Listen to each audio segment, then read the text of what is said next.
తెలంగాణ రాష్ట్ర వ్యాప్తంగా మున్సిపల్ ఎన్నికల లో భాగంగా ఈరోజు మనం రంగారెడ్డి జిల్లా శంకర్పల్లి మున్సిపాలిటీ పరిధిలోని 10వ వార్డులో ఉన్నాం. ఇది సింగపూర్ విలేజ్ ఒకప్పుడు. ఈ గ్రామం పేరు సింగపూర్. ఇక్కడ బీజేపీ పార్టీ నుంచి దీపికా వెంకటరామరెడ్డి పోటీ చేస్తున్నారు. కమలంపు బీజేపీ పార్టీ నుంచి. వీళ్ళు ఎట్లా ఎన్నికల్లో ముందుకెళ్తున్నారు? జనాల స్పందన ఎట్లా ఉంది? వీళ్ళు ప్రచారానికెళ్ళే ఈ మూమెంట్‌లో జనాల నుంచి ఎలాంటి సమస్యలు ఐడెంటిఫై చేస్తున్నారు? ఒకవేళ వీళ్ళకు జనాలు నమ్మి ఓటేసి గెలిపిస్తే ఆ సమస్యలను వీళ్ళు ఎట్లా పరిష్కరిస్తారు? ఒక్కసారి వారి మాటల్లో తెలుసుకుందాం. అక్క నమస్తే. నమస్తే అండి. ఒక్కసారి మీ ఇంట్రడక్షన్. నమస్తే అండి. నా పేరు దీపికా వెంకటరామరెడ్డి. మాది శంకర్పల్లి మున్సిపల్ సింగపురం 10వ వార్డు. బీజేపీ అభ్యర్థిగా నేను పోటీ చేస్తున్నాను. ఎట్లా ఉందక్క మీరు ప్రచారానికి వెళ్ళినప్పుడు జనాలు ఎట్లా మీకు రెస్పాండ్ అవుతున్నారు? ఎట్లా మీతోని వాళ్ళు మాట ఇస్తున్నారు? సాల్జీగానే ఉన్నారండి అందరూ. వాళ్ళ సమస్యలు చాలా ఉన్నాయి. బట్ వాళ్ళు ఎలా తీరవాలనేది చేస్తున్నామండి అన్ని. ఓకే. ఒక్కసారి మీ 10వ వార్డు ఓటర్లకు అందరికీ మీకు 11 తారీఖున జరిగే ఈ ఎన్నికల్లో మీకు ఓటు వేయాలని ఒకసారి వాళ్ళకి రిక్వెస్ట్ చేయండి. వాళ్ళని ఒకసారి అడగండి. నమస్తే అంటే అందరికీ మేము అందరికీ సాల్వ్ చేస్తామని, ఏ సమస్య ఉన్నా పరిష్కరిస్తామని 11న జరిగే ఎన్నికల్లో బీజేపీకి ఓటేయండి. అందరూ కమలం పువ్వు గుర్తుకి ఓటేయండి.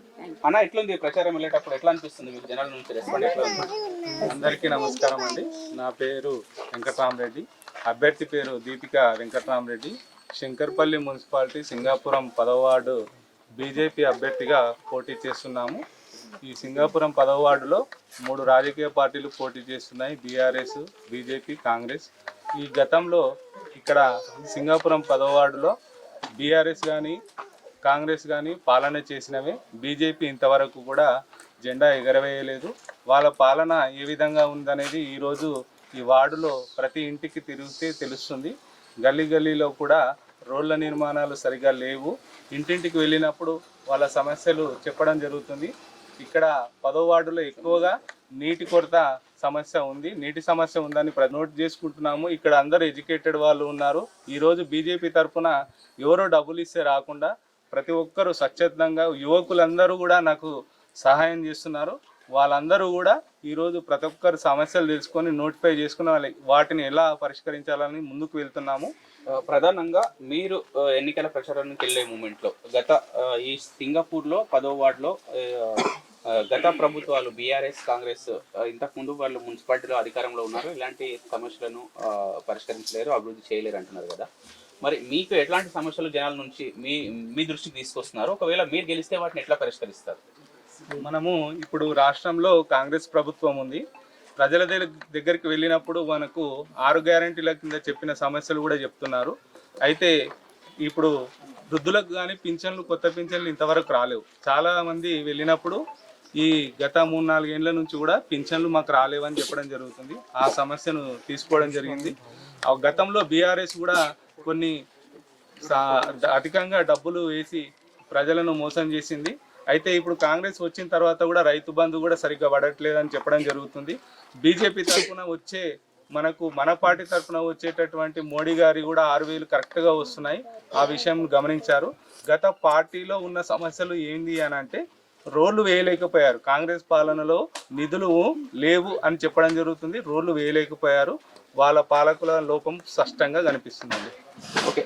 ఇక్కడ 10వ వార్డుకు సంబంధించి మేజర్ సమస్యలు ఏమైనా మీరు వాటిని గుర్తించారా మేజర్గా ఈ వార్డులో ఇప్పటివరకు తీరండి?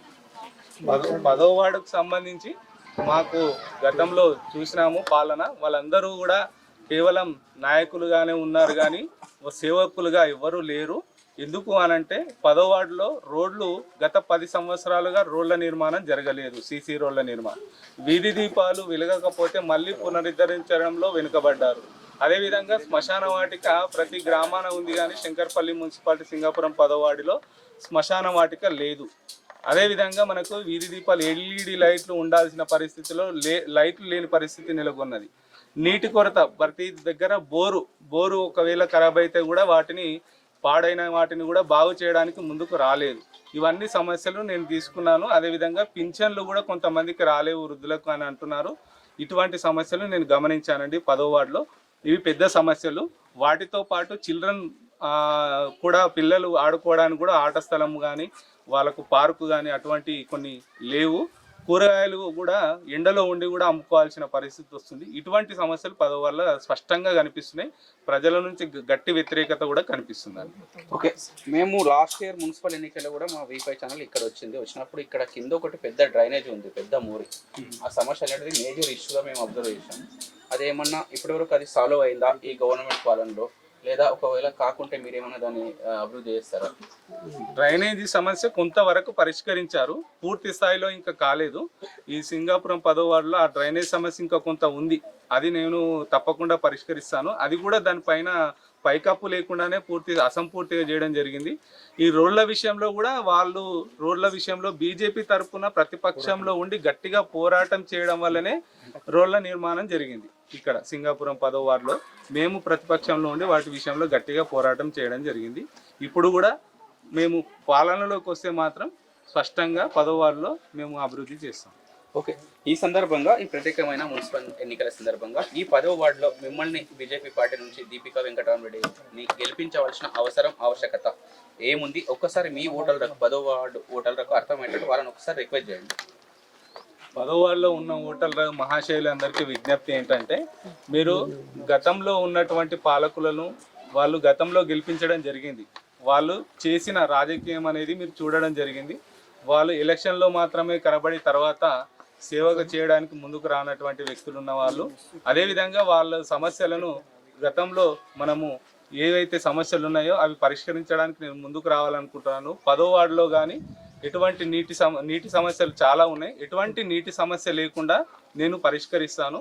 అదేవిధంగా సీసీ రోడ్ల నిర్మాణము నేను నిర్మించడానికి వాటికి ప్రయత్నిస్తాను. అదేవిధంగా వీధి దీపాలు కరెక్ట్గా వెలగడానికి ఎటువంటి సమస్యలు ఉన్నా వాటిని పరిష్కరిస్తాను. శ్మశాన వాటిక నిర్మాణం చేపడతాము. అదేవిధంగా ఎవరైతే వృద్ధులు ఉన్నారో వాళ్ళకి పింఛన్లు రాని వాళ్ళకి పింఛన్లు వచ్చే విధంగా పోరాడతాము. అదేవిధంగా రేషన్ కార్డులు ఇంకా కొంతమందికి రాలేదు, వాళ్ళకు కూడా రేషన్ కార్డులు అందించే విషయంలో ప్రోత్సహిస్తాము. అదేవిధంగా కొంతమంది అనారోగ్య సమస్యలతో బాధపడుతున్నారు, వారికి ఆయుష్మాన్ భారత్ కింద కూడా వారికి కొన్ని హాస్పిటల్కి వెళ్ళి వారికి మేము సేవ చేయడానికి సిద్ధంగా ఉన్నాము. అదేవిధంగా పిల్లలకు ఆడుకోవడానికి పార్కు నిర్మాణం అనేది కూడా మేము అనుకున్నాము. ఈ అభివృద్ధి పనులన్నీ మేము చేపడతాము. అదేవిధంగా వాళ్ళకు ఏవైనా సమస్యలు ఉన్నా కానీ పిలిచిన వెంటనే పలికే విధంగా ఉండే సేవకునిగా నేను పనిచేస్తానని కోరుకున్నాను. ఇక్కడ మన శంకర్పల్లి మున్సిపాలిటీకి సంబంధించి 10వ వార్డులో పోటీ చేస్తున్న దీపికా వెంకటరామరెడ్డి బీజేపీ పార్టీ నుంచి వీళ్ళు పోటీ చేస్తున్నారు. ఏదైతే గత బీఆర్ఎస్ కాంగ్రెస్ పార్టీ ఇక్కడ పాలన సాగించారు వాళ్ళు 10-15 సంవత్సరాల నుంచి. అయినా ఇక్కడ సమస్యలు ఎక్కడే ఉన్నాయి. మెయిన్గా అండర్ డ్రైనేజీ, మంచినీరు, అలాగే ఇక్కడ రోడ్లకు సంబంధించి, వీధి దీపాలకు సంబంధించి ఇట్లాంటి ఈ సమస్యలను పరిష్కరించడంలో మేము 100% జనాలకు ఇచ్చిన హామీ నెరవేరుస్తాము. ఒక్క ఛాన్స్ ఇవ్వండి, ఒక్క అవకాశం ఇచ్చి మమ్మల్ని గెలిపించండి. ఏదైతే కేంద్ర ప్రభుత్వం నుంచి వచ్చే నిధులు ఉన్నాయో ఆ నిధులను 100% ఇక్కడ మేము మా జనాలకు, మా 10వ వార్డు జనాలకు, మా ఎంపీతో కొట్లాడి, మా రత్నం అండ్ అలాగే మా విశ్వేశ్వరరెడ్డితో పోరాడి మాట్లాడి ప్రభుత్వం నుంచి, కేంద్ర ప్రభుత్వం నుంచి నిధులు తీసుకొచ్చి ఈ వార్డు అభివృద్ధి కోసం, ఇంకా ఈ వార్డుతో పాటు వీలైతే శంకర్పల్లిలో ఉన్న అందరికి కూడా మేము అభివృద్ధి ఫలాలు అందరికీ చూస్తామని మనతో అంటున్నారు. కెమెరామెన్ స్వామితో సాయిరాజ్, శంకర్పల్లి. జై బీజేపీ, జై బీజేపీ, కమలం పువ్వు గుర్తుకి మన ఓటు, కమలం పువ్వు గుర్తుకి మన ఓటు.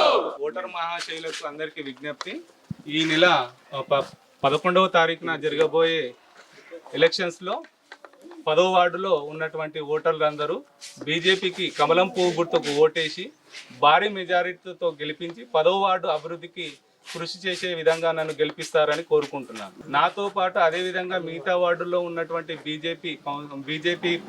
బీజేపీ నుంచి పోటీ చేసిన అభ్యర్థులందరినీ గెలిపించవలసిందిగా కోరుకుంటున్నాను.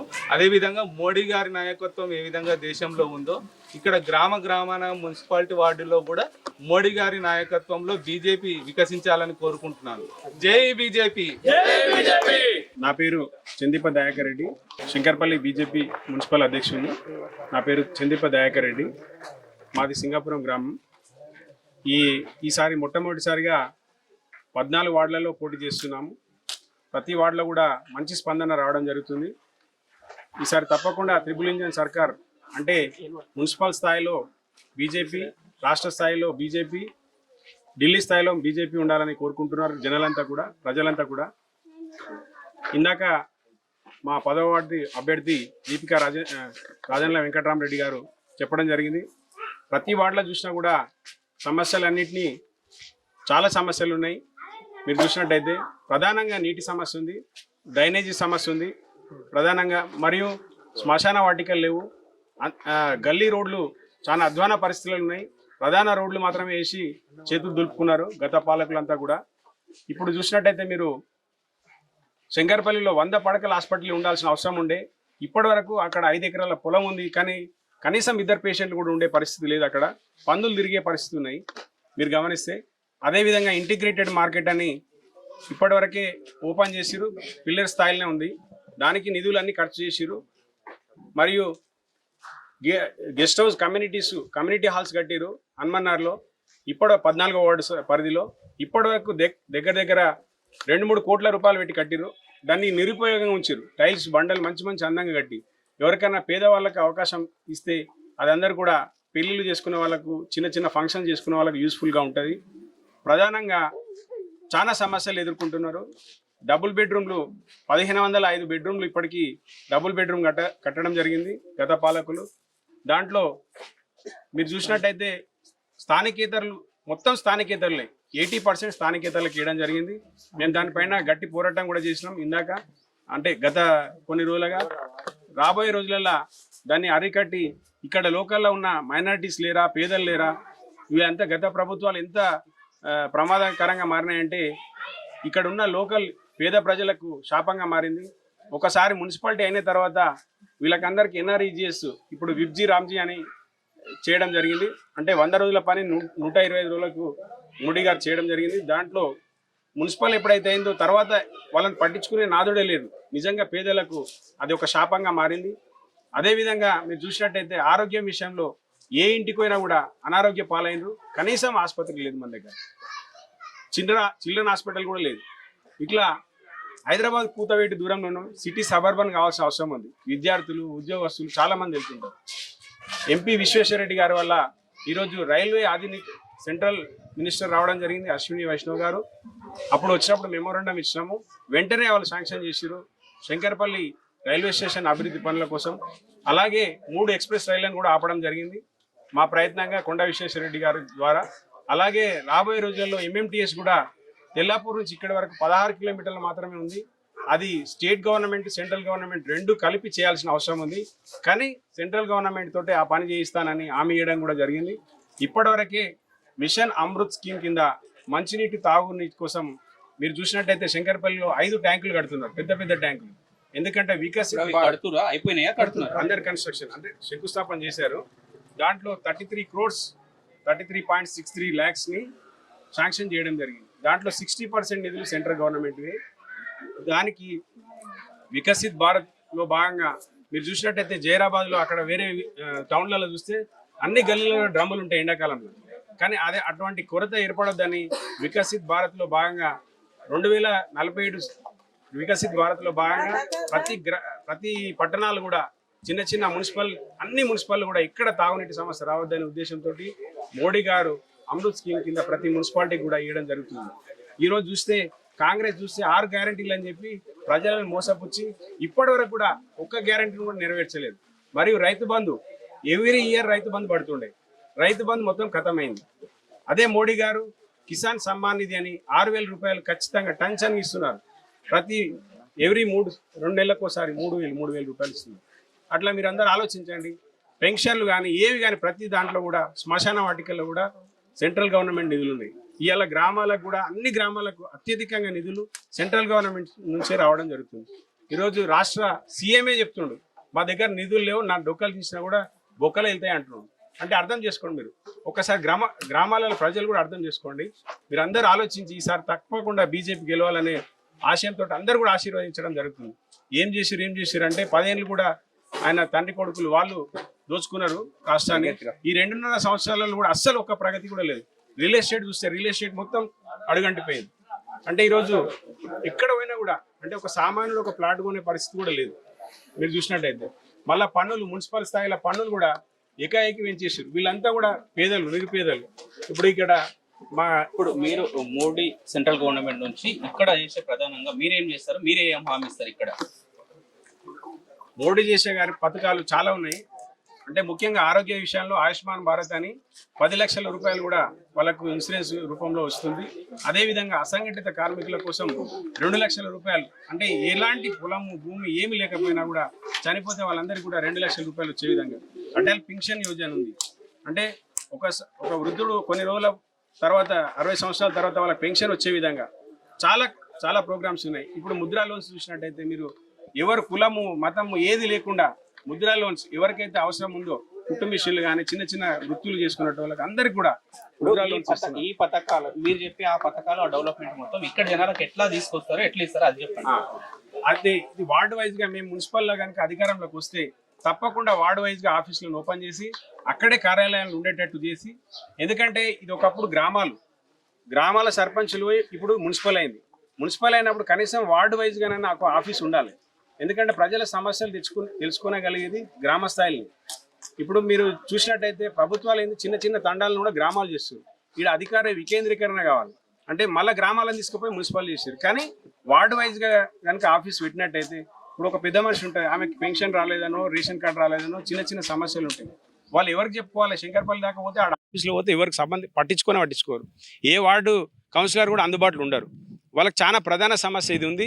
మేము ఖచ్చితంగా బీజేపీలకు అధికారంలోకి వస్తే తప్పకుండా వార్డు వైజ్గా రెగ్యులర్ ఇక్కడనే ఒక ఆఫీస్ ఏర్పాటు చేసి వాళ్ళకందరికీ అందుబాటులో ఉండేటట్టు వాళ్ళ సమస్యలు పరిష్కరించేటట్టు చేస్తాం.